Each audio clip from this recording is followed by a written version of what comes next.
Good evening. Okay. They can stop the music now. Good evening, and welcome to the July 2nd council meeting. If you'd please stand, Councilman Hargrove is going to lead us in the pledge. Everyone place the right hand over their heart. Ready, begin. I pledge allegiance to the flag of the United States of America and to the republic for which it stands, one nation under God, indivisible, with liberty and justice for all.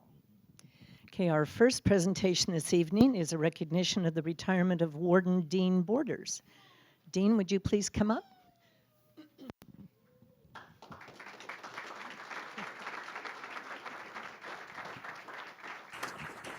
Whereas on behalf of the City of Chino, the Mayor and City Council would like to extend our appreciation to Warden Dean Borders for his excellent leadership at the California Institute for Men for the past 3 years. Warden Borders undertook the challenge of promoting the public safety while rehabilitating inmates to successfully integrate into our communities with perseverance and innovation. The effort included an emphasis on expanding rehabilitation offerings, which included increasing these programs from 35 to 107 offerings. To ensure that all inmates had accessibility to these programs, he successfully transitioned CIM from a level 1-2 general population to a non-designation programming facility. And whereas he has also kept a sharp focus on caring for CIM officers, this was displayed when he established a memorial garden for fallen officers to remind us of the sacrifice and service these men and women provide on a daily basis. He's also helped CIM officers and the community by prioritizing security at CIM, which also included investing $500,000 for upgraded fencing and LED lighting, a commitment that will hopefully continue to bring additional investments to the facility. And whereas beyond investing in CIM, he also emphasized giving back to the community. This included donating over $148,000 to community organizations, which was inclusive of a $2,200 donation to the Chino Neighborhood House in June 2019. Now, therefore, I, Eunice Loa, Mayor of the City of Chino, and the entire City Council do hereby congratulate Warden Dean Borders on his upcoming retirement and his outstanding dedication and service to CIM and the City of Chino. We wish you and your family the best as you enter this next chapter of your life after many years of outstanding public service. Dean, would you like to say a few words? Yes, thank you. You know, 25 of my 30 years have been here in Chino, and it's been great serving the community. It's been a great partnership, and this city has been important to me. I may not live here, but it's very important, and I talk up Chino all the time. It is a great place, and this community is outstanding, and thank you. It's hard to walk away. It really is. It's tough. I didn't realize it would be this hard, but I love my job, but I love my family more. So it's time for me to step away. So thank you. I really appreciate this. Congratulations. Thank you. Congratulations. Thank Have you. a good retirement. Thank you. You're welcome. Okay, next we have a proclamation for Parks and Recreation Month, which is July 2019. We'll be presenting a video highlighting Chino's exceptional parks and recreation programs, as well as the staff and community service and public works who work hard to provide the Chino community with excellent service all year long. Let's roll the video.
Okay, as you can see, there's quite a number of people here. If we can't seem to get them all in the video or the film, so maybe we can get several different camera shots.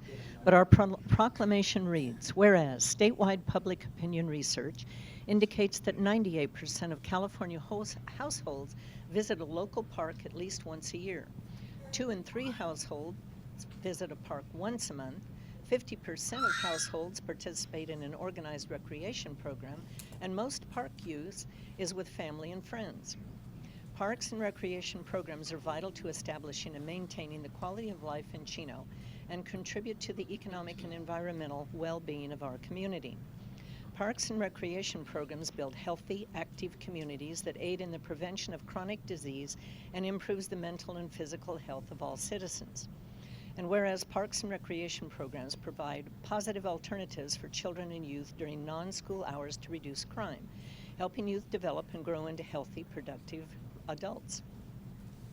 In Chino, we are fortunate to have over 270 acres of parkland and open space, which provides opportunities for our community to celebrate the outdoors. The Chino Community Services Department has adopted the California Park and Recreation Society's Parks Make Better Lives slogan and logo to promote the benefit of parks and recreation. Since 1985, July is celebrated across the nation as Park and Recreation Month. And whereas the City of Chino urges all its residents to recognize that parks and recreation enriches the lives of its residents and visitors, as well as adding value to the community's homes and neighborhoods, making Chino a great place to live, work, and play. Now, therefore, I, Eunice Emiloa, Mayor of the City of Chino, do hereby proclaim July 2019 as Park and Recreation Month in the City of Chino and urge all residents to enjoy, recognize, and help promote the benefits derived from quality programs, services, parks, which provide something of value to everyone. And we have Commissioner Linda Takeuchi here today to accept the proclamation and say a few words. Well, thank you very much, Mayor and Council. And I can't thank the Mayor and Council enough for being so supportive of the Community Services Department and all its programs and employees. And we are so blessed to have the best public works, parks people, the best, they're just, all of the specialists. We have after-school programs. We have programs for little ones. We have sports programs, we have senior programs.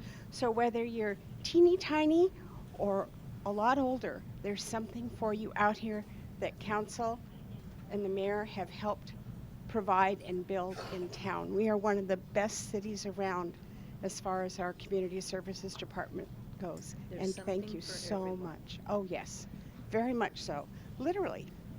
Yep. And I have to tell a little story on Linda. Many, many years ago, a long time ago, Linda came to the council. Her children were very young, and she complained that we did not have any programs for little bitty kids. So we started the Tiny Tots program because of Linda Takeuchi. So she deserves a round of applause for getting our community involved in kids. Well, as you can see, we have a large group that work very, very hard on providing our community with wonderful programs and quality parks and just everything that we're able to enjoy in our city. So thank you all for being here this evening. And citizens, enjoy what we have because it is unique. And did they all get on camera? Because we have a whole lot of them over here. Okay, they want to take a photo. So. Oh, okay. Big photo. I don't know how you're going to get everybody in. If you don't. Okay, squeeze in, pretend you like each other. Squeeze in. No pretending. 1, 2, 3. Got it? Thank you.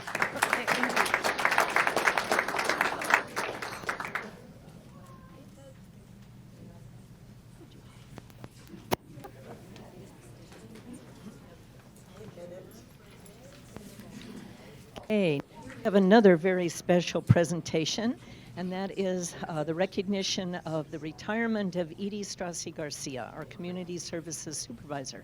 I'd like to call Edie up and Linda Reich, who will make the presentation. Okay, bring up your family.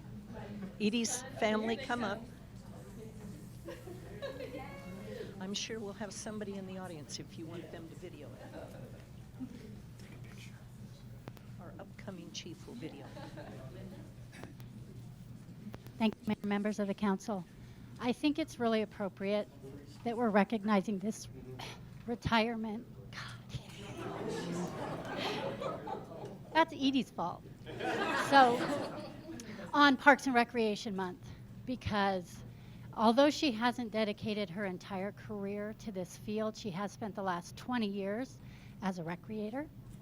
She started with the city of Chino in 1999 in the finance department, and this is one of the very few city employees that we were able to steal from another department, because typically they're being stolen from us. So she started in accounting, she became a payroll clerk, she moved to community services department in 2001 as a coordinator, and then in 2005 she moved up to supervisor. During her time as a supervisor, I think Edie has done almost everything in our department. She has spent a lot of time training and hiring our staff. She's been a mentor to hundreds of staff over the years. I think, last year we were looking at a reorganization and we were thinking about moving her to the senior center. And I think that kind of pushed her into retirement because we love our seniors, but it's a hard place to work. So I want to congratulate Edie on 20 years with the City of Chino, primarily in the Community Services Department. She is going to leave a legacy on what she has done here. One of the things most recently that she's been working on is our Teen Advisory Committee, and she's put a lot of her heart and soul into those kids.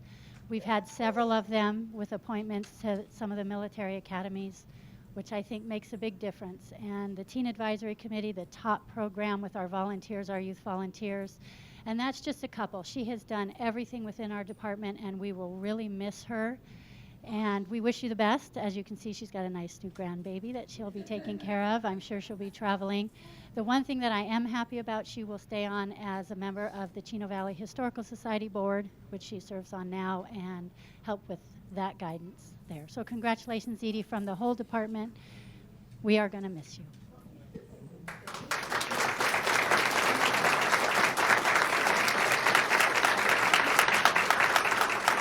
And we have the coveted city tile to present to Edie, and it reads, "The Chino City Council, on behalf of the citizens of Chino, wish to express our appreciation for your 20 years of dedicated service you provided to the city of Chino and its residents, dated today, July 2nd, 2019.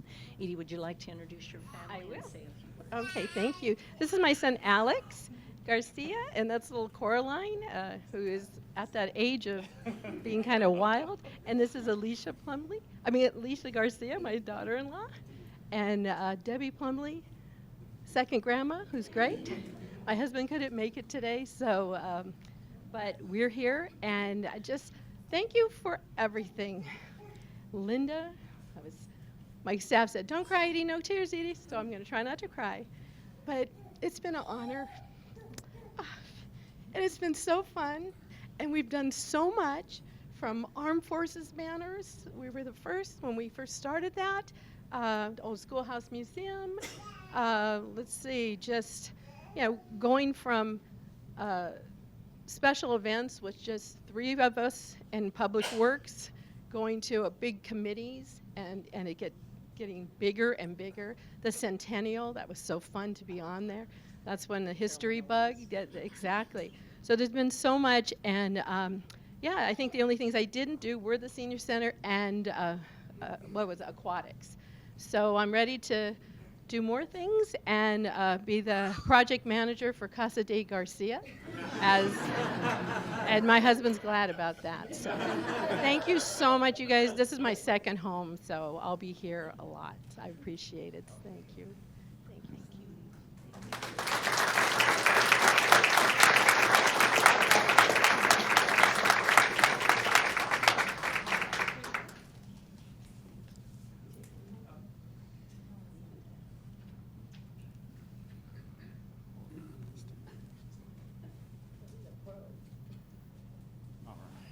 This is scary. Wes is going to be our new chief, and he's struggling to take a picture.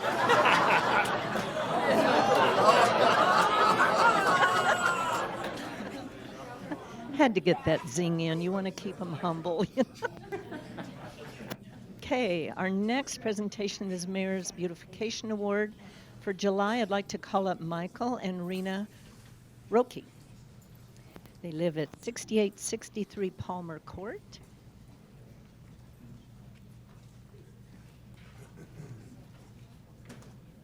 We have a certificate to present you, and it reads, "Thank you for your continued improvement and maintenance of your home, resulting in a substantial contribution to the overall appearance of the community."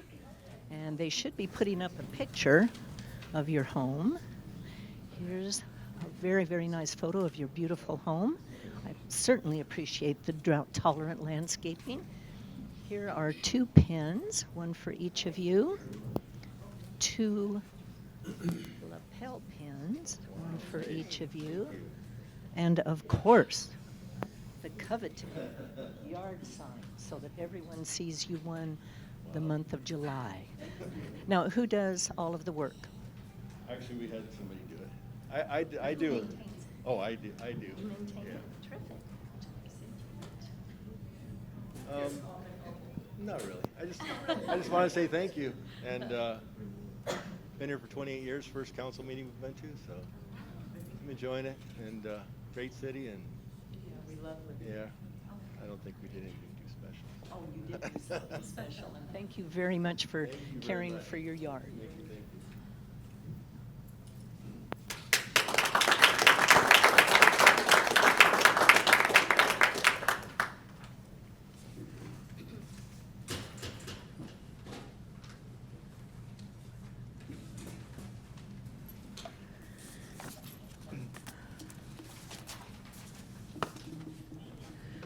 Okay, prior to the beginning of this meeting, we had a closed session. I'd like to call upon our attorney, Mr. Fred Galante, to report out of that closed session. Certainly. Thank you, Madam Mayor, members of the council and audience. The City Council met in closed session and discussed the 2 items listed on the closed session agenda, beginning with item A, conference with labor negotiators concerning the several employee associations previously announced. City Council received an update, provided direction, no further reportable action was taken. And item B, conference with legal counsel, existing litigation, the case entitled FH Roman numeral 2 LLC DBA Frontier Communities versus City of Chino. City Council received an update on the status of that litigation, provided direction, and no further reportable action was taken. That concludes the report out of closed session, Madam Mayor. Okay, thank you very much. City Manager Ballantyne, do we have any changes or additions to the agenda? I have no changes, ma'am. Okay, next on the agenda is public announcements. First, make sure you mark your calendars for our next Movies on the Lawn this Friday, July 5th. Like always, admission to Movies on the Lawn is free with a variety of food vendors available to everyone starting at 6:30. For this Friday, Movies on the Lawn will showcase 2018's Smallfoot. So please make sure you don't miss out, and please call our Community Services Department at 909-334-3258 if you have any questions. Also, please take note that starting on Thursday, July 11th, and running every Thursday up until August 15th, the Kiwanis Club of Chino, in collaboration with the City of Chino, will hold its annual summer concerts on the lawn events right here in front of City Hall. This is a free event with food available for purchase from the Chino Kiwanis Club. Each concert will begin at 7 p.m. and will finish around 9 o'clock, with the following bands scheduled to perform. July 11th is the Country Club Band. July 18th is Soto, which is R&B and Latin. July 25th, Petty and the Heart Shakers, Tom Petty tribute. August 1st is Led Zeppelin, which is a Led Zeppelin tribute. August 8th, Hot August Night, which is Neil Diamond's tribute. August 15th is Bonfire, AC/DC tribute. For any questions, please call the Chino Kiwanis Club at 909-334-3486. And lastly, in observation of Independence Day, City Hall will be closed on Thursday, July 4th, and will reopen the following day, July 5th, at its regular operating hours of 7 a.m. to 5 p.m. Next on the agenda is public comments, and I have several written requests to speak. The first being Mr. John Mata of Calvary Chapel, Chino Valley, who's going to lead us in a word of prayer. Anyone who would like to join us, I invite you to please stand. Thank you, Madam Mayor, City Attorney, City Manager, council members in the audience. Let us, on behalf of Calvary Chapel, Chino Valley, and Pastor David Rosales, thank you so much for this opportunity. Let us pray. God of justice, mercy, grace, and love, thank you for the gift of life and the opportunity to serve the people of the city of Chino. Help us to act with character and conviction. Help us to listen with understanding and goodwill. Help us to speak with love and grace. Give us a spirit of service. Remind us that we are stewards of your authority. Guide us to be the leaders of your people. Help us to see the humanity and dignity of those in this city, and to treat all persons, no matter how weak or poor, with the reverence of your creation deserves. Continue to guide our mayor with wisdom and discernment. Guide our city manager, our city attorney, our council members, and all leadership who you entrusted to oversee and lead this city. And finally, Father, renew us with the strength of your presence and the joy of helping us build a community that reflects your goodness and love. And we ask this all in Jesus' name. Amen. Thank you. Thank you, John.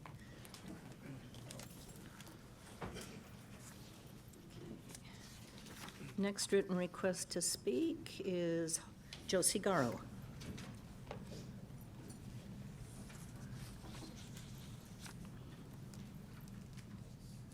Good evening, Mayor and Council. I have a concern. I wanted to know if there is some sort of violation if a drain is put in the front yard in the city of Chino, in a resident, to empty their RV disposal. I wanted to know if that was allowed in the city of Chino. I don't know, Josie, but we can,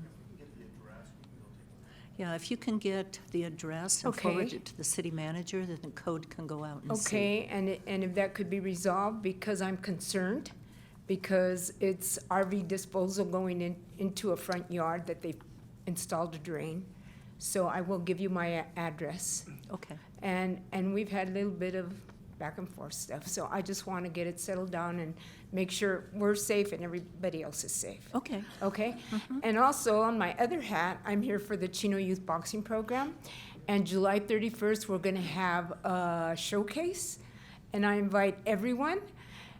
It's going also to be a fundraiser, but what they're going to do is the coaches is they're going to give a showcase on how we train our kids, what they do when they come in, the mentorship, and everything that involves being in that program. And that is such a good program. As I saw tonight, all the people that are volunteers in the programs that we give, that is also a very good program because it mentors the kids that are that age. And one thing that I've seen in the past, which really excites me, is that parents are going and waiting there for their kids. And we want to try and get the parents involved also. So this is a program that we can see is expanding. We have a lot more kids that are coming, and we also have adults that are coming. And we really want to help our youth go in the right direction. And with the mentorship that we have in our staff, our coaches, just in the beautiful NAC Center that we have, the facility here, it's like so valuable. Not every community is so blessed to have something like that. So I just want all of you to know that you're invited, and it'll be from 4:30 to 6:30, Wednesday, July 31st, and we'll also send you an invitation. Okay, So and thank Josie, you. that's going to be held at the NAC, right? At the NAC here at 4:30 to 6:30. Okay, great. Okay, and we hope to see you there. Thank you. Thank you very much. Okay, next written request to speak is Richard Sherman, and the subject is loud airplane noise.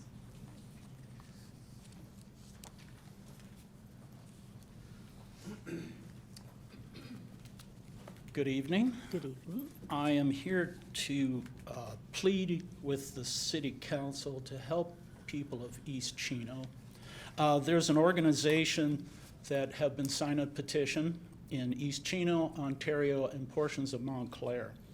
We have been complaining and protesting to the airport authority, the city mayor of Ontario, with no results. Is this regarding Ontario airport flights? Late night flights, the flights that are flying over our houses at 2,300 feet. There was a flight this morning. I presume it was an Amazon flight at 5:34 a.m. These flights are violating Chino's noise ordinance. And that's what I'm here about, is can Chino enforce the noise ordinance against these flights? Now, the city of Long Beach has been doing that. They have been fining the air carriers for late night flights. And I'm wondering if this is a violation of the noise ordinance, because the decibel levels that I've been receiving, they're possibly not accurate, but they're between 81 and 83 decibels at 5:30, 2:40, 3:40 in the morning, 5:30. It exceeds the Chino's decibel levels.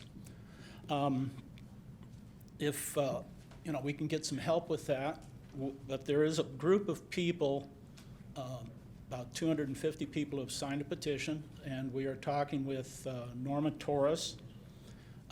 We've been talking to the airport authority, Alan Lopner and Kurt Hagman. They're not very responsive. I think their interest is in the airport and such. But we're receiving all these late night jet noise over our houses, and it's shaking our houses and upsetting many, many people. I've talked to many families, and it frightens their children badly. One last thing I wanted to pose to you is the Planning Commission is looking into expanding FedEx distribution at the Chino Airport. And it's possible that FedEx might start flying small to medium planes into that airport. It's only going to be a warehouse. You know, They're going to truck stuff in and out to Ontario. we can hope. We can Yeah, hope that's they what won't. it's supposed to. It's not supposed to fly out of there. Yeah, it's a Okay. ground, just to clarify, that is Yeah. ground transportation. Yeah, it's ground. So, okay. It's ground. All right, so I'm just asking for your help. Okay, well, we appreciate that. If- Now, if- many years ago, a former councilman here and I made several trips back to Washington DC and worked with Congressman Lewis at the time, Jerry Lewis, to get some restrictions on the airport, on Yes. the Ontario airport. They were to only fly at certain hours, and they were also supposed to fly certain paths, Yes. which would not go directly over homes, but go down Euclid or out Mission. Yes. They have changed that, and we've been monitoring it. There are phone numbers that we can call. We've been tracking it as well, and Right. even though I live far away from that, they periodically also go impacted over. too. Oh my gosh, and it is scary, you're right. It is bad. We understand that there's going to be flights, but they need to respect the agreement that they entered into many years ago. Right. And stick with the flight patterns that they had agreed Exactly. to stick. That's what we've been fighting. That's what we've been pressing, is the FAA rules that still, I presume, is still in effect. I think there was some of them that did expire, but I know I've been having conversations with City Manager Ballantyne, and we will kick up our efforts and also get those phone numbers. There are numbers that you're supposed to call in if have they that. violate and start just flooding that airport. We will also be taking. We have the active hotline number, we have the website that you can get I Flight can get all tracker. the information off of that.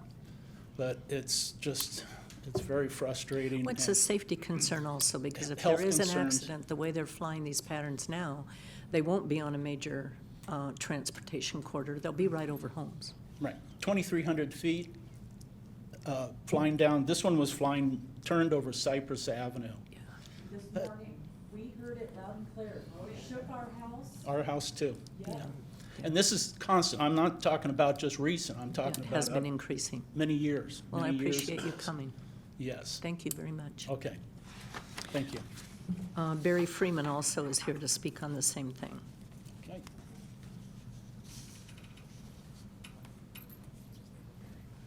Freeman. Good evening. I didn't plan on coming here to talk tonight. I I've been complaining about the airplane noise for some time. This morning, yes, that plane flew right over my house. I live right off of Cypress Avenue. I moved to Chino 51 years ago. The town had one stoplight, Central and Riverside Avenue. And One Mr. stop- Taco on the corner. Yeah, and the right? donut place. There was one stop sign from 71 all the way to Central. That was it. It was a nice, quiet little town. I bought my first house here 51 years ago, bought my second house, and I've lived in it 43 years here in Chino, on the east side where the planes are flying over. We brought up 3 children. In fact, my youngest was in the Tiny Tots. Is that what you were talking about? Tiny Tots, yes. She's 48 now. How does that make you feel, Linda? But yes, I am now talking, every time I hear one, I want to move out of Chino. And I've lived here, I've never had the desire. It's been a very happy place for my wife and our children. So I'm just here to register a complaint and hope that you people can press forward on it. But I appreciate your time. Thank you very much for coming this evening. Thank you. Okay, those are the only written requests I have to speak. Is there anyone else in the audience that would like to address the council on an item that's not on the agenda? Okay, seeing none, we will move on to the consent calendar. We have a request to pull items 7 and 8. Are there any other items that members wish to have pulled? Okay, seeing none, then I would entertain a motion. There's a motion from Mayor Pro Tem Howie, second from Councilman Lucio. Try again, Mark.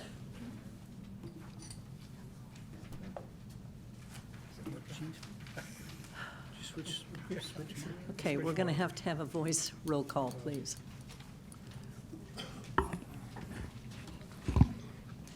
Commissioner Hargrove, or, I'm sorry, Councilmember Hargrove, Yes. Councilmember Rodriguez, Yes. Councilmember Lucio, Yes. Mayor Pro Tem Howie, Yes. Mayor Ulloa. Yes. Okay, the balance of the consent calendar passed unanimously. We're pulling items number 7 and 8. Item number 7, final acceptance of public improvements, parcel map number 19419 Watson Land Company. This is to accept the public improvements for that parcel map, which is located at the southeast corner of Kimball and Mountain Avenues, as complete. Brief staff report, please, Chris.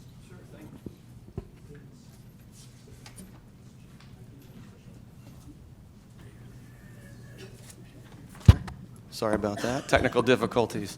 Good evening, Mayor, City Council, Chris Magdosku, City Engineer. Before you tonight are 2 items for final acceptance of public improvements by Watson Land Company.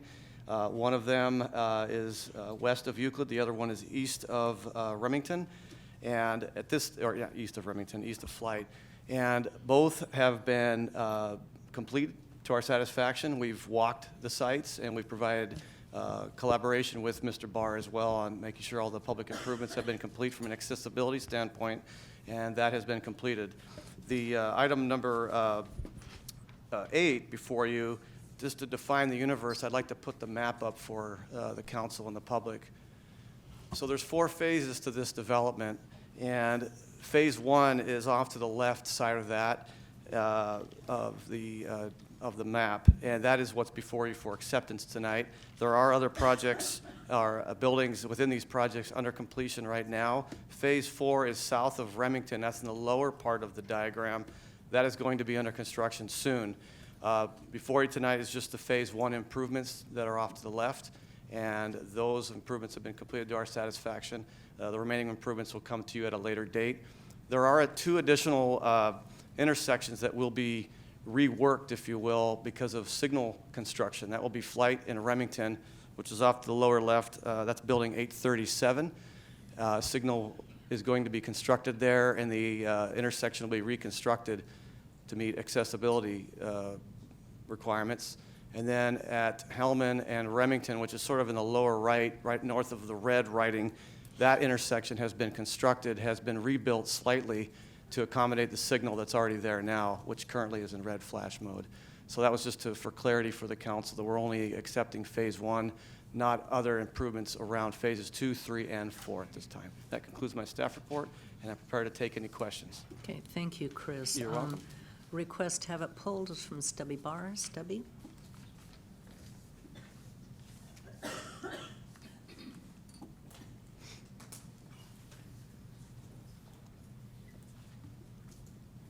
I think I need to go on a diet. That aisle gets narrower every week. Thank you, Mayor, Council. Normally, when we pull an item, it's because there's something wrong or there's an issue that hasn't been resolved. The reason I had these pulled is because on the consent calendar, sometimes we need to recognize an excellent job, and Watson has done a phenomenal job on both of these projects. In fact, on the entire project. I think your phasing is off, by the way, because what you're calling phase 1 is not part of, phase 1 is 2 doors down.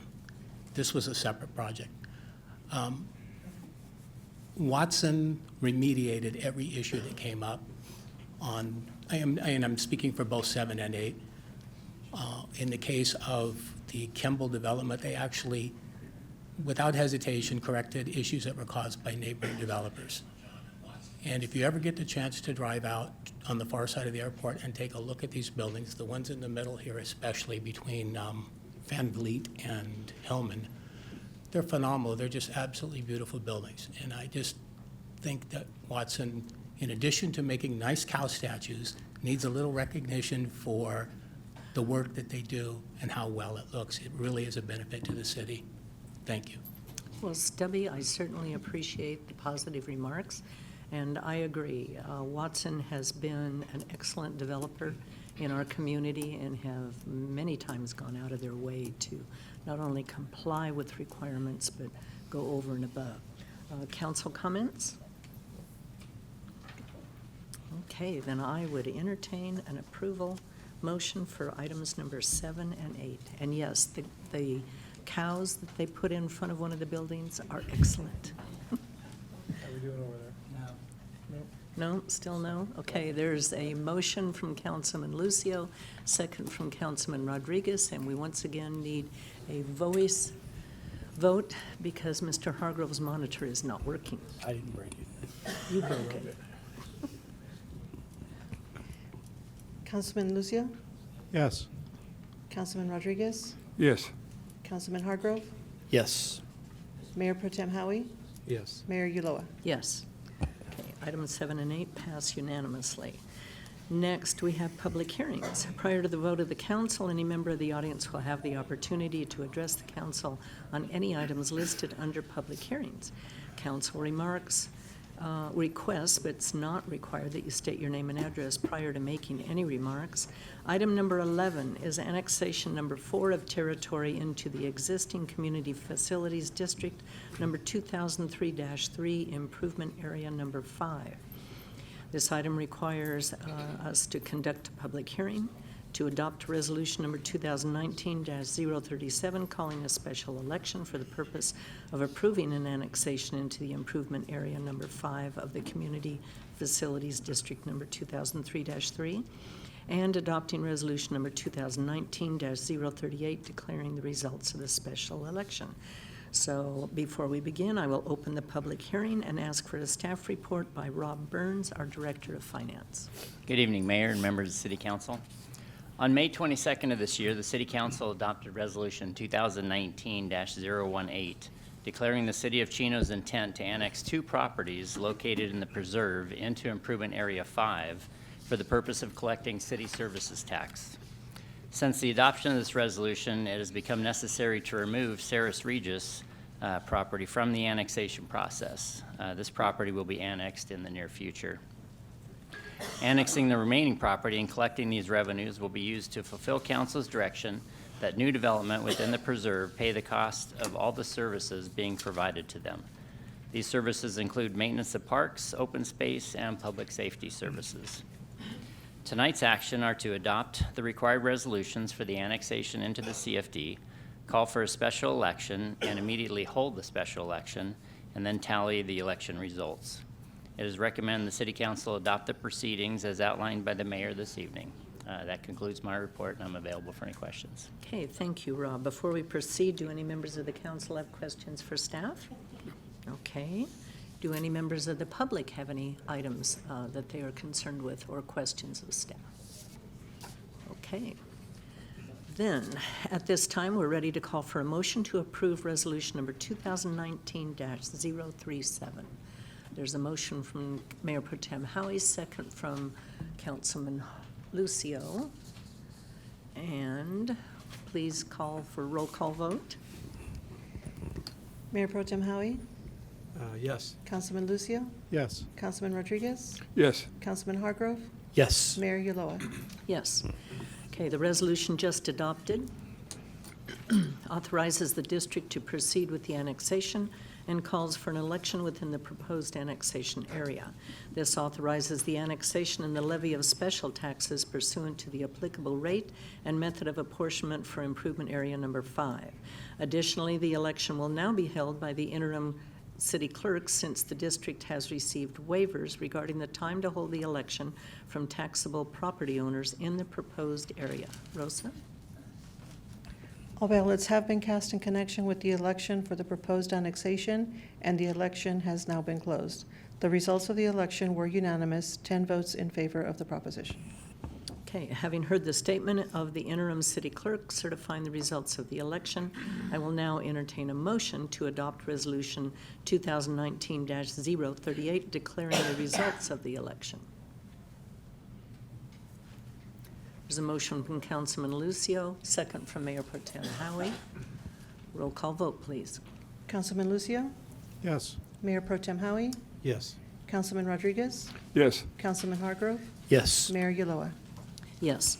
So the item passes unanimously, and this concludes the public hearing. Okay, one step that I failed to do before we went on to our agenda items was to see if there are any students in the audience that are here to fulfill any requirements from scouting or school activities. Are there any students in the audience that need to come to the lectern? Does that include Boy Scouts? That includes Boy Scouts. Hello, I am Hello. Luke Ballantyne. I am from Troop 411, and I am here to work on the Assistantship and Community Merit Badge. Thank you for being here, Luke. Is he a resident? He's a resident. And I apologize for not calling on you sooner. Okay, we'll move on now to new business. Item number 12, award of contract granular activity carbon, GAC, reactivation services for the East Side and Benson water treatment facilities. This item is to award a contract to Calgon Carbon Corporation in the amount of $200,000 for granule activated carbon, GAC, removal and activation services for the East Side and Benson water treatment facilities. Our staff report this evening will be provided by our Associate Engineer, Amanda Coker. Good evening, Mayor, members of the City Council. As you may recall, in late 2017, early 2018, 18 carbon filtration vessels were installed at our centralized water treatment facilities in order to remove 123 TCP from our groundwater supply to comply with the newly enacted maximum contaminant level of 5 parts per trillion. Since that time, the carbon filtration vessels have been successfully removing 123 TCP. Carbon removes 123 TCP by absorbing the contaminant, and over time will reach its absorption capacity, which is known as breakthrough. When this occurs, the carbon must be replaced. Operations staff have been monitoring concentrations through the carbon bed to determine the replacement schedule, and it appears several of the filtration vessels will need a carbon replacement within the next few months. There are 2 options for replacing the carbon, either with new carbon or by reactivating the carbon which was removed. Reactivation is $1.01 per pound, and virgin carbon is $1.65 per pound. Therefore, city staff have elected to proceed with the reactivation method due to the cost savings. Calgon Carbon supplied the filtration vessels and carbon to the city, which are proprietary products, and therefore staff are recommending a sole source award of contract to Calgon Carbon in the amount of $200,000 for carbon removal and reactivation services. That concludes my report, and I'm happy to answer any questions. Thank you, Amanda. Any council members have questions on this item? Tom? Yes, I do. So Amanda, we're going to be reactivating these, the carbon, and instead of buying new carbon, will we be able to determine by reactivation how long it's going to last as opposed to how, replacing it with new carbon? Has there been studies done by that, or will we be able to? Because, we're going to spend $200,000 for a year and a half of life out of half the carbon, I guess, because we're only going to replace probably this year half the carbon. And the determination to reactivate it instead of getting new carbon. I just would like to know, do you know if there's been any studies done that talk about the longevity of the reactivation as opposed to the new carbon? Calgon has done a lot of studies, and they're telling us that the reactivation process, it should last as long as the virgin carbon.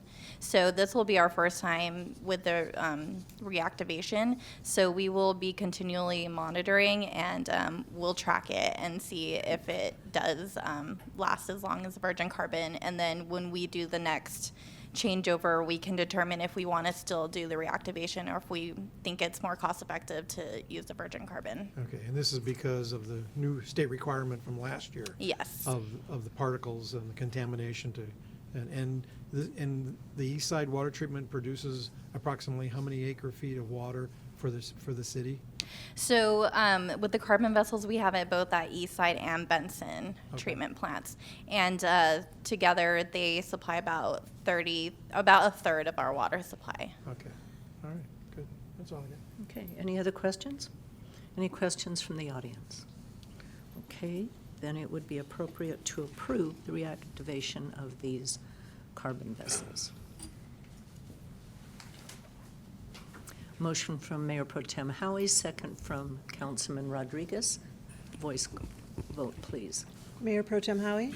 Yes. Councilman Rodriguez? Yes. Councilman Lucio? Yes. Councilman Hargrove? Yes. Mayor Ulloa? Yes. Item passes unanimously. Item number 13, Cooperative Agreement Amendment, Philadelphia Street Rehabilitation, ST 171. This is to approve the agreement with the County of San Bernardino for the Philadelphia Street Rehab project and authorize the not-to-exceed reimbursement of $810,000.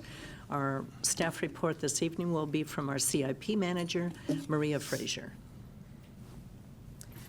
Good evening, Madam Mayor and council members and audience. On February 21st, 2017, council approved a co-op agreement with the County of San Bernardino for the Philadelphia Street Rehabilitation Project.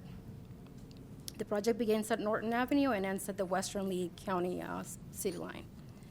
The County of San Bernardino is the lead agency for the design and construction of this project, and the estimated cost for the design and construction at the time of the agreement was $1,204,000. And the City of Chino's share, $618,750, including contingencies. The county is finalizing the project plans and specifications, and the updated engineer's estimate of construction is $1,677,500. The corresponding revised City of Chino's cost share would be $810,000, including contingencies. The total cost share amount exceeds the amount of the original agreement, therefore requiring an amendment to increase the budget. The city attorney has reviewed the agreement and had no exceptions. The county is ready to go to construction, and they are planning to award the project sometime in October. Upon completion of formal acceptance of this project by the city, the county will receive reimbursement not to exceed amount of $810,000. Therefore, it's the staff's recommendation to approve the co-op agreement with the County of San Bernardino for the Philadelphia Street Rehabilitation Project effective June 30th, 2019. Authorize a reimbursement in the amount of $810,000 to the County of San Bernardino upon formal acceptance of the improvements. Authorize the city manager to execute the necessary documents on behalf of the city. A budget transfer is not required. Sufficient funds are included in the fiscal year 2019-2020 for this project. This concludes my report, and I'll be happy to answer any questions. Okay, so Maria, item number 3 on the recommendation then has been deleted? Yes. Okay. So it's recommendation 1 to approve the cooperative agreement with the County of San Bernardino for the street rehab project, to authorize a reimbursement in the amount of not to exceed $810,000 to the County of San Bernardino, and then authorize the city manager to execute the necessary documents. Do any council members have any questions or comments prior to public input? When do they anticipate that this project's going to be done? There right now, the preliminary schedule is to start sometime in October, and the construction start towards the end of October, and it's a 90-day project, so probably sometime in January of 2020. If they're scheduled, this is the preliminary schedule as of now. Okay. Request from Stubby to speak.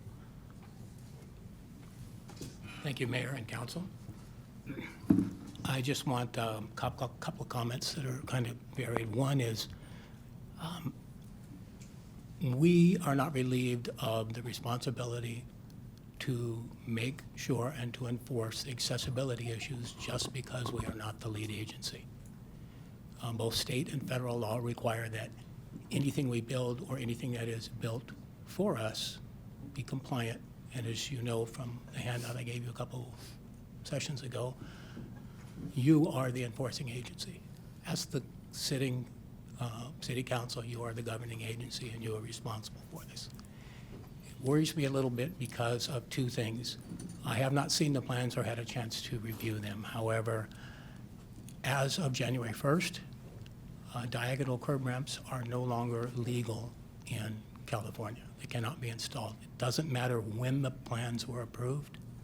It has to do with the start of the actual construction. Knowing the county, this project will likely, it may not even start this year. The second issue is payment terms in this contract and in the original contract are identical. We are obligated under the contract to make payment within 30 days of submission of invoice. The contract calls for inspections to be done by the county. They are part of the shared cost. The city needs to monitor and inspect to make sure, and they're going to have to do it on a very prompt basis to meet that 30-day payment schedule, to make sure that the work that goes in complies with the requirements of the law, something that the county is very, very remiss in doing. Thank you. Okay, appreciate your comments. Matt, would you like to comment on Stubby's concerns? What's kind of tricky about this is obviously there's portions of the project that are in the county area and there's portions that are in the city's area. Certainly our staff's going to be monitoring those areas that are in the city limits, and certainly we had a vested interest in the design, but we'll also be inspecting our portion of it. Okay, perhaps we can make it very clear to Supervisor Hagman that we'll be watching this project very closely.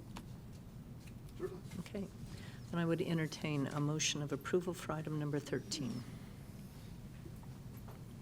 Motion from Mayor Pro Tem Howie. I need a second. Second from Councilman Lucio. And we need a roll call vote, please. Mayor Pro Tem Howie? Yes. Councilman Lucio? Yes. Councilman Rodriguez? Yes. Councilman Hargrove? Yes. Mayor Ulloa? Yes. Okay, this item passes unanimously. Item number 14, reimbursement agreement with Watson Land Company. This item is to approve a reimbursement agreement with Watson Land Company in the amount of $7,712,600.03 for Phase 2 of the East Side Water Treatment Plant facility. Our staff report this evening will be provided by Nick Ligori, who is our Director of Development Services. Thank you, Mayor and council members. As you'd seen earlier, Watson Land Company is currently constructing a multi-phase industrial park development east of the Chino Airport. As part of the initial phases of construction, Watson was conditioned to construct Phase 2 of the Eastside Water Treatment Facility, which is a master-planned water pumping, treatment, and storage facility that provides potable water to the preserve. The cost of this second phase was approximately $7.7 million.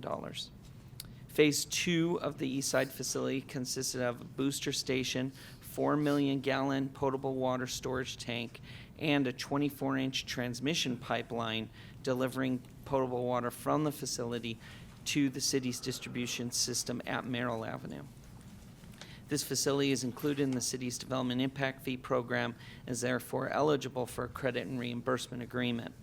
Phase 2 has been satisfactorily constructed to meet city specifications, and all punch list items have been addressed. In fact, Phase 2 has been in operation for the last 3 years. The original warranty period has been fulfilled, and upon completion of final acceptance, the project has become the sole exclusive property of the city to operate and maintain. Sufficient funds have been included in the city's water services operating budget for the associated cost to cover the facility's operation. Therefore, it is staff's recommendation to approve the credit and reimbursement agreement with Watson Land Company for the construction of the Phase 2 facility and authorize the city manager to execute necessary documents on behalf of the city. And that concludes my report. Thank you very much, Nick. Any council comments or questions? Okay, any comments from the audience? Okay, seeing none, we're very fortunate to have a development company like Watson who could cover those costs with a reimbursement agreement. There's a motion from Mayor Pro Tem Howie, second from Councilman Rodriguez, and roll call vote, please. Mayor Pro Tem Howie? Yes. Councilman Rodriguez? Yes. Councilman Lucio? Yes. Councilman Hargrove? Yes. Mayor Ulloa? Yes. Item passes. And thank you very much, Craig, for being here on behalf of Watson. Next on the agenda is mayor and council reports. I have a lengthy report this evening, so I'll apologize before I start. But there was some pretty important things that happened this last couple of weeks. On Wednesday, June 19th, was the mayor's prayer breakfast at Denny's. On Wednesday, the 20th, there was the Water Master Advisory Committee meeting and the Water Master Storage Management Plan Workshop number 1. On the 21st, it was Bob and my 44th anniversary. That man deserves a medal. And then he does. And then that evening, I attended Brandon Shee's Eagle Scout Court of Honor. What an absolutely amazing young man. And Nick, you're part of that troop, right? You're one of the leaders in that troop.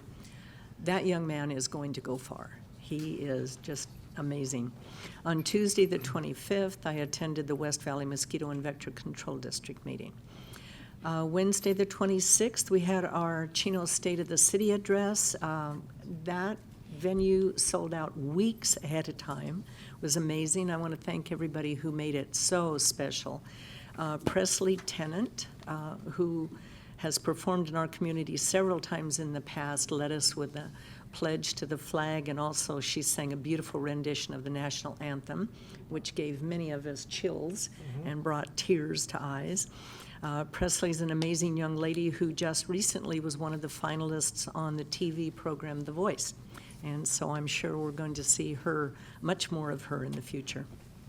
I want to thank all the sponsors, especially Moon Nursery, who literally brought us an indoor forest. It was incredible. And a special thank you to Rita Pro for her creativity and decorating expertise, who designed all of the decorations and the venue, and thanks to all the staff who helped put it together. I want to thank the Chamber of Commerce for their efforts. Turned out to be a very successful fundraiser for them. And we honored our very special Spirit of Achievement recipient, Chief Karen Comstock. I can't think of anyone who deserved it more than Karen. And then I attended the Chino Valley Fire District's badge pinning ceremony. They brought in 5 new firefighter paramedics. They received their badges, and there were an additional 7 promotions within the fire district. So that was very well done and very enjoyable. Thursday, the 28th, I attended the San Bernardino County Stakeholders Engagement Meeting for the 4th District, which was held in Montclair. That was a review of the 2019 health indicators providing the county's status on education, the economy, access to health care, preventive practice, health behaviors, oral health, health conditions, maternal and infant health, built and natural environment, community safety, mortality, and sexually transmitted diseases. After that, I attended the Joint Watermaster Inland Empire Utilities Agency Joint Board of Directors meeting. This was the first combined joint meeting of the two agencies' board of directors, which set the stage for working together in the future regarding the Optimum Basin Management Program update effort, the Phase 2 of the Integrated Water Resources Plan, and the monumental Chino Basin Program, which is being spearheaded by the Inland Empire Utilities Agency. This project or program is projected to cost $385 million and qualified for a 2014 Prop 1 state water bond for $207 million. Once completed, this will greatly help to ensure sustainability of our water needs into the future. Then I attended the Watermaster Board of Directors meeting. Then I went to the Chino Valley Fire District to be interviewed and filmed for their State of the District address. And then that night, attended the Chino Cultural Foundation Art Uncorked event. On Friday the 29th, I attended Joann's grand opening of their relocated and modernized store. They moved from the west side of the shopping center on Philadelphia to the east side by Target. Or did I get that opposite? West. That's right. Yeah, that's right. I'm directionally challenged. I learned that their first store opened in 1943 in Cleveland, Ohio, and initially only sold cheese. How they got into crafts, I'll never know. But now they're very successful, and of course, they're a craft retailer and a fabric store. The new store features a creator's studio, which offers classes, sewing camps for kids, and rents sewing machines. I think this store is going to be very busy and very successful.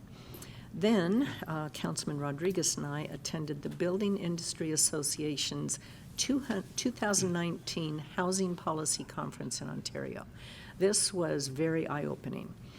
There was a panel on local housing trends and policy solutions, a discussion group regarding an energy-efficient innovation case study, which featured a transitional housing project called Mary's Village for homeless men.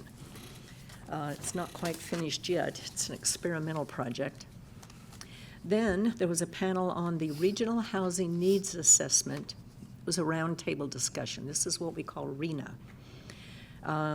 The RHNA requirements are reassessed every 8 years and is currently under study. Once determined, communities have a year to modify their general plans in order to incorporate those demands.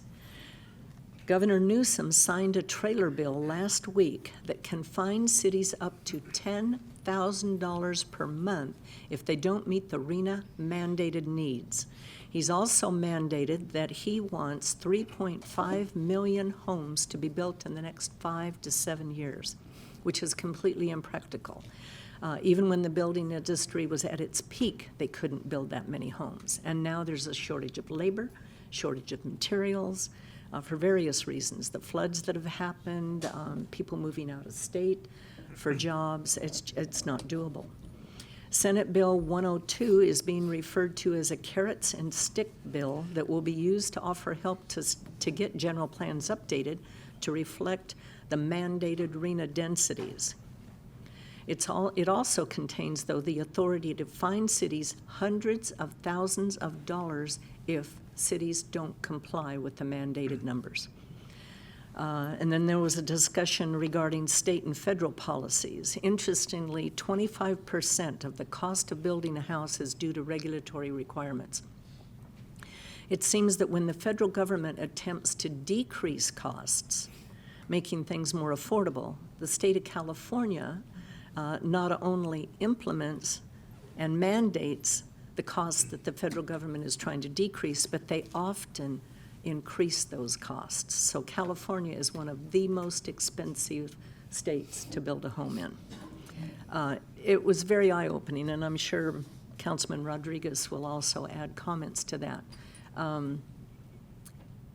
Our legislature right now is trying to take away local control. They're trying to dictate to us and mandate things that we have no control over. It's insanity. It's just insanity. Anyway, at the end of that afternoon, I was able to throw out the first pitch at the Chino Girls Fast Pitch Milk Can Tournament. That was fun, and the catcher was able to catch the ball just before it hit the dirt. So Overhand or underhand? overhand. Oh, it's fast Did pitch it. is underhand.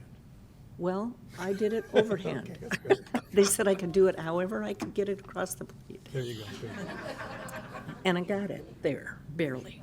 So Saturday the 29th, of course, we had our fireworks spectacular, where once again we honored our military by a presentation of the flags from the Army by Staff Sergeant Stephen Rodriguez Jr., Marines by Sergeant Jeffrey Rocha, Navy by retired Chief Petty Officer Patricia Arias, Air Force by Tech Sergeant Christina Garcia, and Coast Guard by Chief Petty Officer Michael Huizar. Ashley and Alyssa Farrell once again signed the words when the national anthem was played, and the band Time Bomb entertained the crowd before and after the military recognition and during the military photo presentation. And this year, the fireworks show was absolutely spectacular. They did an absolutely phenomenal job. Of course, we had Sparky there, the Dalmatian, and he was very good like he always is, and just is bored with the fireworks, lays down and goes to sleep. An amazing puppy. I want to thank the public for coming out. I think the estimate was 15,000 people were there that evening with virtually no problems. There was a great police presence. Just people had fun. It was very enjoyable watching families playing volleyball and with frisbees, and one of the vendors sold these great big huge balls. One of them looked like a watermelon. And, the kids just had a ball. Anyway, great job by Public Works always, keeping everything clean and neat, and it just turned out to be a fantastic night. I want to remind everybody to please take care of your weeds, abate the weeds on your property. This is going to be a very bad fire season. And as we know, 4th of July is coming up in 2 days. Please don't use illegal fireworks. You're not only endangering your neighbors and yourself, but you're scaring pets to absolute death. There's more escaped animals during this time than any other time. And of course, you know, danger of loss of life and physical injury. Please just don't do it. The safe and sane or fun, or go to a fireworks show, but please, please, please do not use illegal fireworks. Okay. Mayor Pro Tem Howie. Wow. I know. I thought things were supposed to slow down in the summertime. So did I. You were pretty busy. Yeah, it was a busy time. Wow. Anyway. Okay, so the last couple of weeks, I also attended the State of the City, and in all the years that I've been to the State of the City, this is one of the best we ever had. The video was really, really done very well. The mayor did a great job. I think it was just a fantastic program and lunch. And of course, the crowning thing was Karen Comstock getting a Spirit of Achievement Award. And that's quite an accomplishment. Congratulations to you, Karen. The Spirit of Achievement, if you haven't seen it, it is on Central Avenue right across from City Hall. It was put in a number of years ago. You can't miss it when you drive by it because it's a pretty spectacular monument. And it doesn't have that. It hasn't been that many years, so we don't have that many names on there. And then Eunice Gillot has won it, and a number of our citizens. So it's quite an achievement to get on the Spirit of Achievement Award. So congratulations on that. Also attended the Water Facilities Authority on the 27th, and a CDA Chino DeSalter Authority Finance meeting on that day. The Art Uncorked for the Community Center Corporation event, I was there also. Eunice, you won a couple of the raffle prizes. Two. You did pretty good. I didn't win anything. But so that was a good event. It's a shame it couldn't be better attended, that event, because there are local artists that bring their work in to sell and to see, and some of them are pretty good. Yeah, some of them are really good. We need to find a way the Community Center Corporation needs to find a way to get more people to attend that event, because it is a good event. And then, of course, the Freedom Celebration. This year, the weather was perfect on Saturday night. The fireworks were spectacular. It was just there was a lot of people, and not just the people in the park. It's the people all the way around for blocks and blocks. When we were leaving, and people were walking, they were walking up Oaks or was Benson, and they were just, as we drove away, a mile away, there were still people walking with cars. That just everybody gets out there to see that fireworks celebration, and that was great. And I don't know how we're going to do it next year, because next year the 4th of July falls on Saturday night, and we've always had it the Saturday before the 4th. So I guess we'll either have it the week before, or we'll have it on the 4th of July. Yeah, probably the week before, because it's just people have too many things to do on that night. When with it's families. nice to be able to be home Right. on the Fourth. actual And you want to 4th. watch your animals and get a hose to watch your house. It gets a little crazy here on the 4th, right? So, and then of course for that I want to give hats off to our Public Works Department and our Community Services Department for great work that they do for that event. And then a WFA TAC meeting on the 2nd. And last but not least, I want to wish everybody a safe and sane 4th of July. Okay, thank you. Okay, Councilman Hargrove. Thank you, Mayor. June 19th, I attended the Chino Police Department welcome and swearing-in ceremony. It was a nice event again. I like to see those. They happen quite frequently, and probably be a lot more of those in the near future with all the changes happening and hires. So, June 24th, I attended the Chino Community Services Commission. Part of that discussion was the park up on Francis, I think it is, in Central, and the Monte Vista grant that they're attempting to get. So, and then I also attended the Chino Fireworks Spectacular. Got there just before dusk. Had my grandson's 1-year birthday party that day. Nice event, nice weather that day, right? It was perfect weather to go out there. If you could bear the June bugs that were out there a little bit. But so that was a spectacular event. I go to it every year. Don't usually get there to all the festivities during the day, but I really enjoyed that. And then I want to shout out to my daughter. She just graduated with her master's degree, and the best part of that, she also got a job with Chino Valley Unified School District as a teacher. So she's going to be a first grade teacher come August at Rhodes Elementary. So congratulations, Jennifer. Yeah, maybe can push them out the door. You think she'll move out? No, I don't think so. She says, no, she says she'll probably be there till she's in her 30s. So. And then, again, to everybody, hope everybody has a happy and safe and sane 4th of July. You're right, Tom? Safe and sane. I just want to shout out, know that I recognize that there are a lot of police and fire department personnel out there that I know they're doing a great job when they're out there, but even more than that, I know that they're out there during all the times that we're spending time with our families. They're out there serving the community and missing out time with their families. I know how that goes. I've been on those shifts, been there during those holidays. We do appreciate more than you'll know that, and we understand that that's missed family time for you, and hopefully the community is very cooperative that night and things go very well as they did with the spectacular. So that concludes my report. Thank you. Okay, thank you. Councilman Lucio. Yes, on June 20th, I attended the Chino Valley Unified School District meeting. They ended up approving their budget on that night.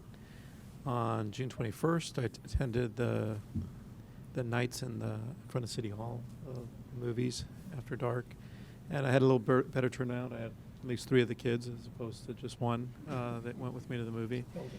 I missed out on the fireworks show. I celebrated my wife's 40th birthday. We went out of town away from the kids, so I just wanted to wish her a happy birthday. I too want to wish everybody a happy 4th of July. I know that this is a holiday that everybody likes to barbecue and enjoy family time. So please take that time to enjoy your family and enjoy the day. I also wanted to say that coming up, one of my probably one of the most favorite events that I attend every year is the Demolition Derby on the 13th. So if nobody's been, it's really a great time. If you go for the first time, you really enjoy yourself. But that's all I have to report. Okay, thank you. I'm glad you brought that up because I forgot to mention the FFA and the 4-H auction, which is the 12th, Friday the 12th, which really needs a lot of public participation, and that's really fun to go to as well. Councilman Rodriguez. Thank you. June 19th through 21st, I attended the League of California Cities Executive Forum Conference, 3-day event here in Newport. It was an all-day event every day. I won't go into every single study that I went through, but I'll highlight the ones that I thought were very important that sort of highlight what we've been discussing over the months and years. On June 19th, which was Wednesday, the title was The Hidden Cost of Tackling Homelessness. And an example would be that they went over the different opportunities and grants that cities are receiving from the state to help hopelessness. And if we recall, many of us went up to the summit in Arrowhead for the San Bernardino County that described how homelessness is here. And I want to commend our police department and Dr. Linda Reich and her community services for helping the homelessness with the needs that they need, all of it. And here's an example that I've learned. I sometimes look at the internet, but the city of Riverside recently just received last month a $95 million state grant for building for homeless. So there's money out there. So it's the idea of maybe working with the city to look for any type of grants that maybe we can, utilize. Doesn't hurt. Next day, Thursday, June 20th, title would be Workforce Development and Youth Engagement, City-School Partnership for Success. This hits on a little bit with the BIA, which I will talk a little bit. And when they speak about schools, there were some districts represented by Northern California, Elk Grove, and the city of Elk Grove, Oakland, and San Francisco. And let's not talk about predominantly K-12, but also junior colleges that have tremendous programs with labor. We also have opportunities with ROP, which is Regional Occupational Programs. I've had the pleasure of speaking with Dr. Shannon, the superintendent and president for Chafee. I'll be meeting with him again on July 9th next week. And I mentioned to him, look, Chafee does have a tremendous program, but there's not a lot of advertisement. We need to get this information out, not only to our youth, because not everyone is going to go into a white-collar job or a blue-collar. Not everyone wants to be a great lawyer or a teacher. But we need labor, and there's jobs out there. I mean, people, individuals may say, quite often, the character of a person, they will choose the character of the job they want. And quite often, too, parents will say, no, my son's going to be a dentist, and the son's just shaking his head. No, I want to be a plumber, just like grandpa. And there's nothing wrong with that. There's a shortage right now, a huge shortage.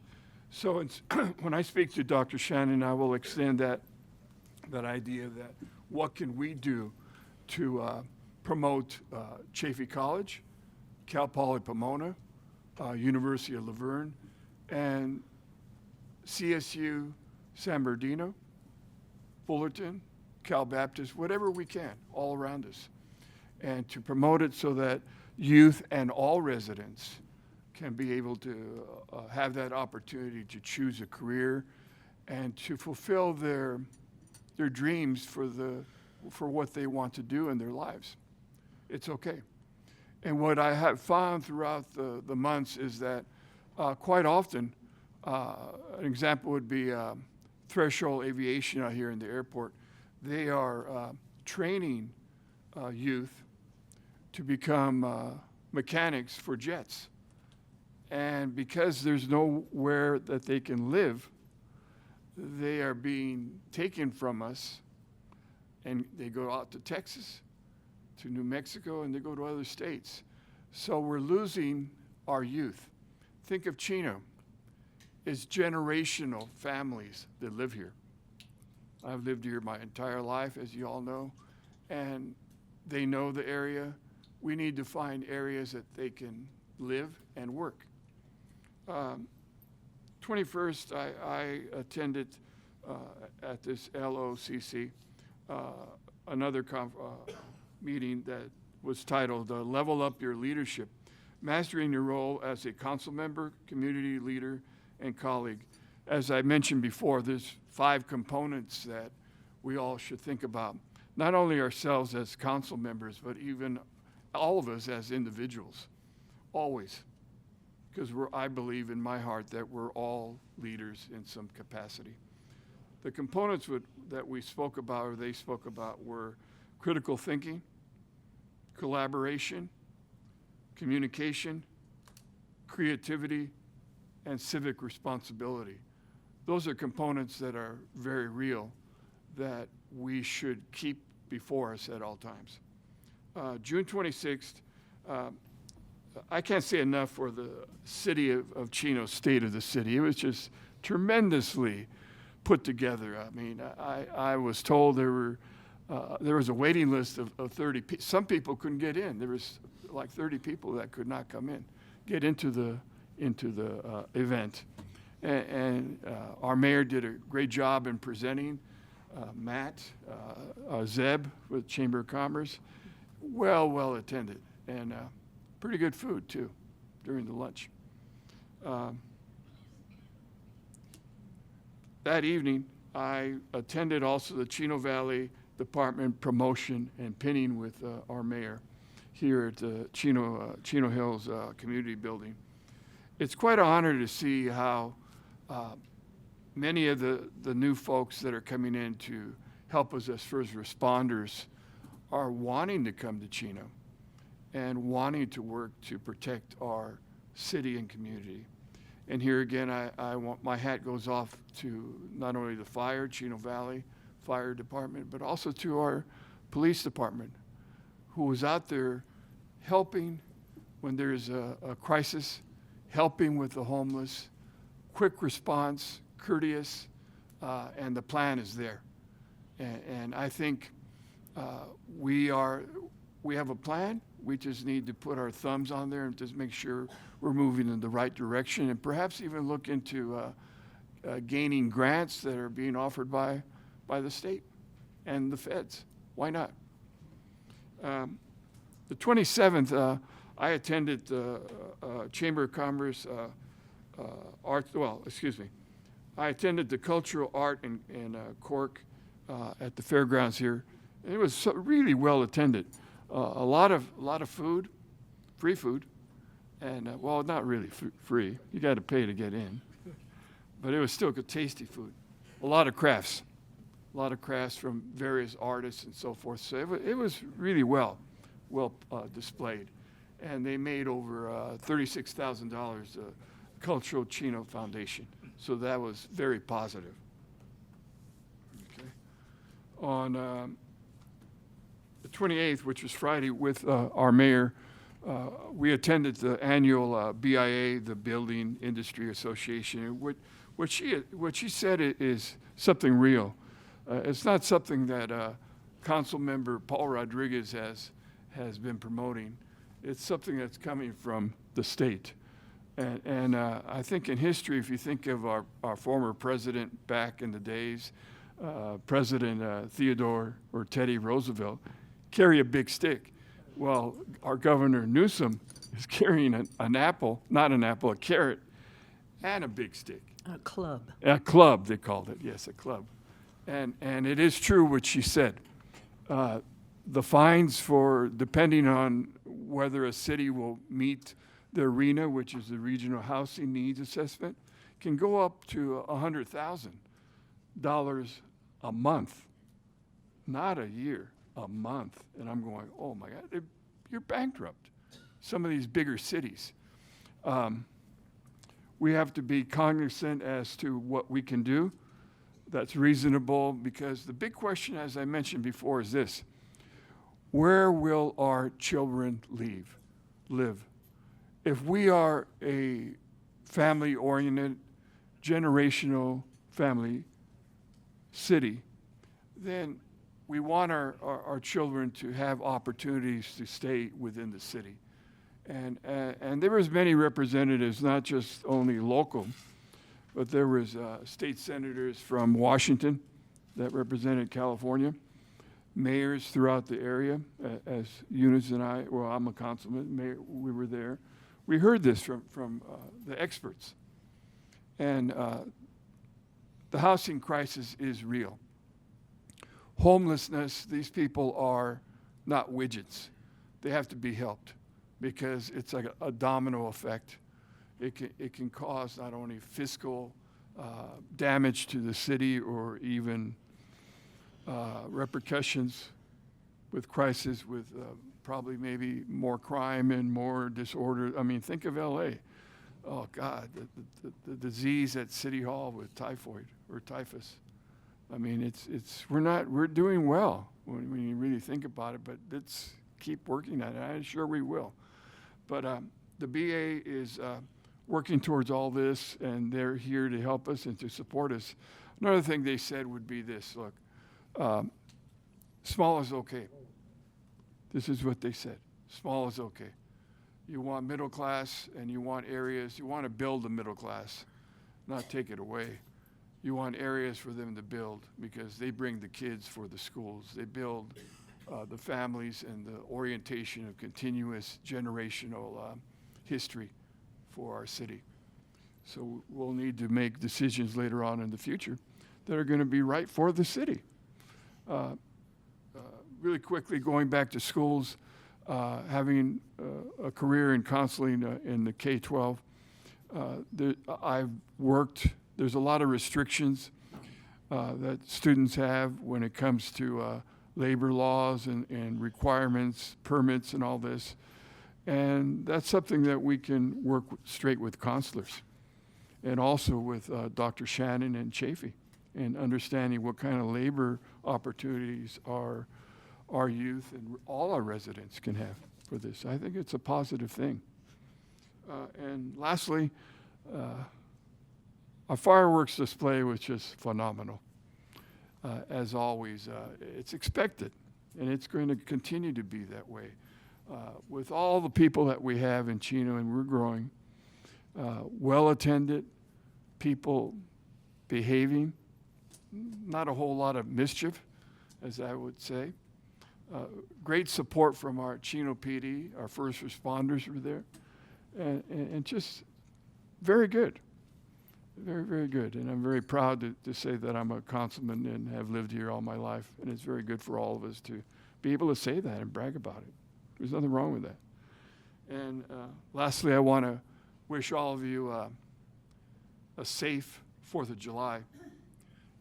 My house faces Liberty Park, so I was telling Chief Comstock, you know, I get a great display of illegal fireworks from Montclair. And probably in Chino somewhere else too, but Montclair always has a nice display, but we have a better one that's very safe and sane. So be careful out there. Don't drink and drive either. You stay at home or Uber and be safe with your family. And I did spend Sunday at Cabo del Chino, my backyard. I didn't have to fly anywhere. That concludes my report. Okay, City Manager Ballantyne. I have no report, Mayor. City Attorney Galante. No report. Thank you, Madam Mayor. Karen Comstock. Our departing, soon-to-be retired chief. Good evening, Mayor. Good evening, members of the council. I want to reiterate that on Thursday, July 4th, the Chino Police Department will be out enforcing fireworks violations for people who choose to use illegal fireworks. Our public safety campaign this year is Refuse to Light the Fuse. It is also focused and centered around not harming our pets by using illegal fireworks. Some of you may have read in the Champion last week, yeah, hey, I enjoy the 4th of July holiday just like everybody else, and so does Chino, but we want you to celebrate and celebrate responsibly. It's a large deployment for us. Combined with the Chino Valley Fire Department, we will field about 65 to 70 combined public safety and professional staff on that evening, not just to handle the complaints of illegal fireworks, but the usual activity that occurs within the city on that night. It will begin at dusk, the influx of the volume of calls for service, and last until about 1 or 2 in the morning, where we are at our peak volume at about 9 and 10 o'clock at night, as both just law violations, different calls for service for public safety, but primarily fireworks violations are coming in. And the deployment ranges in everything from drones to undercover cars to conduct fireworks enforcement, et cetera, as well as we are still currently out enforcing violations and covert operations of people selling illegal fireworks in an effort to remove them from our community. So please have a great time, as it's been stated tonight, but do not use illegal fireworks on that evening. If you are observed by one of our officers or somebody wants to attest to your lighting them, expect to receive a ticket on that evening for a $1,000 fine. That being stated, I also want to thank the public. As most of you know, on the early morning hours of Monday, July 1st, 2 of our police officers were involved in a very serious traffic collision on the eastbound 60 freeway at the area of Ramona Avenue. I'm happy to report that those officers were treated and released from the hospital and are now at home recovering. I can't tell you how much support we got from the community and prayers that I personally received and on some of our social media pages, just for their support and wishing them well. It was a very violent and a serious traffic collision. I'm also happy to report that there were no other members of the public injured in this incident. And as concerning as the collision is, it is presently under investigation, and I assure you we will determine what caused that traffic collision and use it as an educational tool in order to prevent that from occurring again in the future. And then last, Mayor, I just want to tell you, I echo your sentiment about the activity in Sacramento. You and I have spoken quite frequently about these topics, as well as different things that has happened, you know, in the lines with water and public safety. It runs the gamut, and I would just ask that your constituency pay attention in the future as we move forward. Some of these decisions are making it extremely difficult for us to provide good government in the future. And that is to every aspect that we're trying to perform. And as Chief Simmons replaces me here in the next few weeks, that includes public safety. And you cannot vote alone by title and summary, because it can be extremely misleading.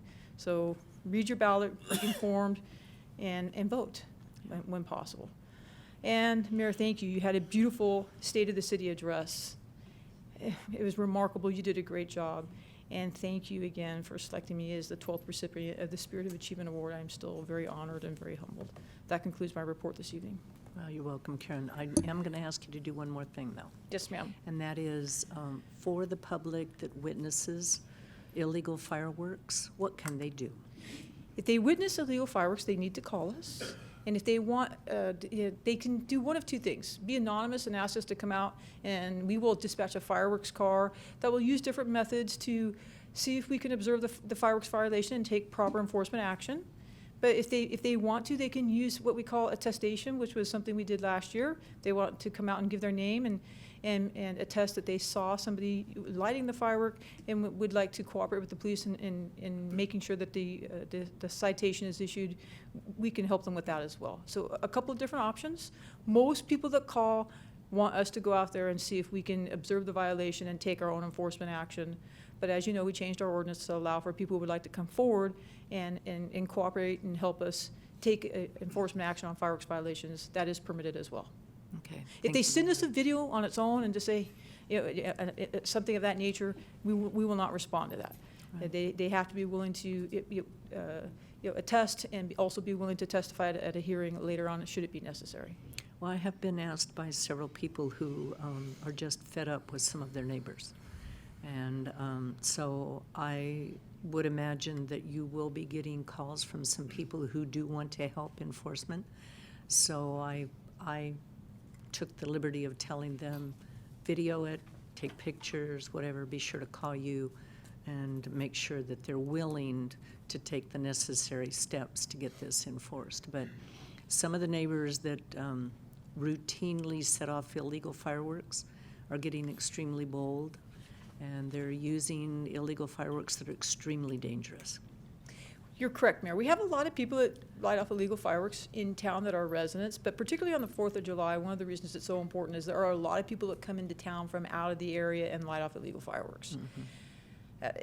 There's more than you would imagine. So I think that is also important. If you witness somebody lighting off those fireworks and take a picture or video it and want to contact us, we will get to you. And if we can, contact that offender in an appropriate amount of time, we will assist with issuing the citation. Okay, thank you very much, Karen. You're welcome, Mayor. Thank you. Who's here from the fire department this evening? Anybody want to give a report or Flipping a coin. nothing tonight? You don't want to say anything about fireworks?